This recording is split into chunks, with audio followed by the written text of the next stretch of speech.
Hello everyone! This week I'm in Sydney, Australia.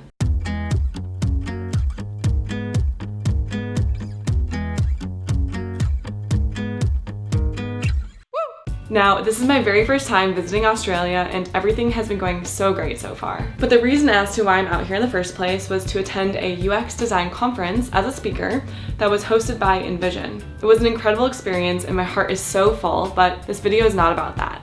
Before I came out to Sydney, I found it a little bit tricky to figure out how I should spend my free time. As some of you may know, I love traveling and visiting new places, and so when I found out I was coming out here for the conference, I added a few extra days to my trip so I could spend time exploring the city. I did my usual searches on YouTube and Airbnb experiences. I asked a few friends for recommendations as well, but the list wasn't extensive, and so I'm gonna be making a video about what to do in Sydney, Australia if you've got just 3 days.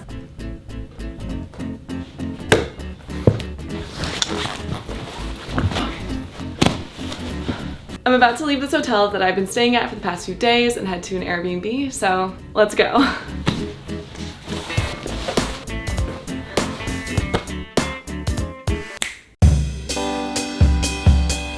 So first things first, where should you stay? Based off of a recommendation from a friend of mine, I decided to stay in Newtown, which is a super cool neighborhood in the middle of Sydney. There's lots of great places to eat, good vibes, and it's easy to get around.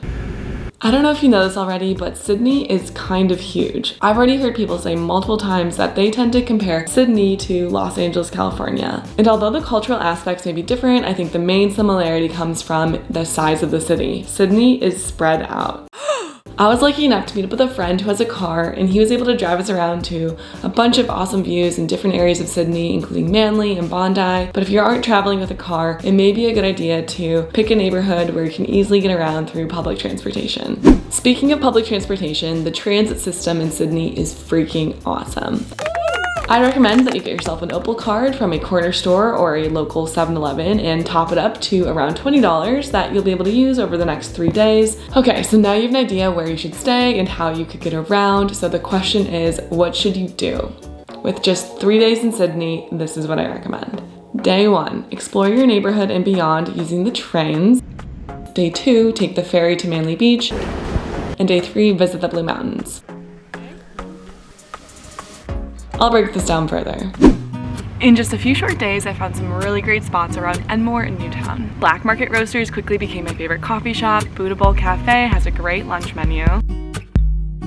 I'd also recommend checking out Rising Sun Workshop. It's a collaborative space for bikers to come together and work on their machinery. And I don't know a lot about bikes, but the space is meant to be collaborative and community-oriented, and they serve excellent food. And if you're looking for a drink, I'd recommend Cottonmouth Records or Young Henry's. Lastly, during my first night in Newtown, I met up with an old friend of mine and he took me to one of his very favorite restaurants called Lentil as Anything.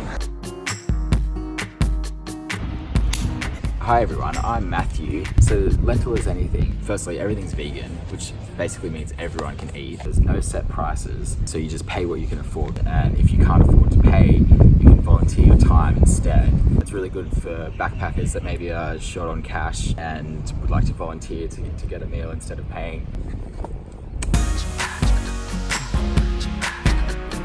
Right now I'm on my way to a cafe called Grounds of Alexandria, which is supposed to be one of the most Instagrammable cafes in Sydney. So of course I want to go and check it out. Actually, I'm on my way to meet up with a subscriber. Her name is Anna, and she's a UI UX designer right here in Sydney. We met last week at InVision's Design Exchange conference, and we got to talking, and I thought it'd be super fun to meet up again and talk a little bit more about what it's like being a UX designer here in Sydney. So let's go.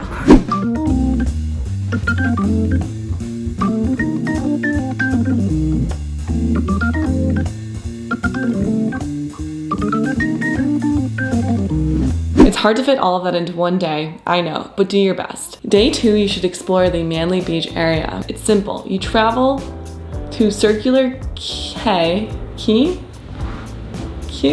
It's simple. You use the train to travel to Circular Quay station using your Opal card and use that same card to take the ferry to Manly Beach. On the ferry, on your way to Manly, you'll pass the Sydney Opera House and have a stunning view of it. Once you're there, spend the day exploring the Manly Beach area, and during the summer months, don't forget a swimsuit. On day 3, I'd recommend visiting the Blue Mountains, which is not technically in Sydney, but it's a national park right outside of Sydney, and it's beautiful. I found the best Blue Mountains Airbnb experience, and I'd highly recommend checking it out. Michael is the host of this experience, and he explains very specifically to his guests how to get to the Blue Mountains from Sydney. He took us around for a tour in his VW van to a bunch of amazing spots and helped us find places where there was less people, which I love. We ate lunch from a local cafe and even visited the hidden Blue Mountain wineries that can be found in the valleys. He took us to see waterfalls, we saw kangaroos. I'm telling you, this was an amazing experience. I'll link it in the description below. Okay, I know that was a lot, but I hope it's helpful.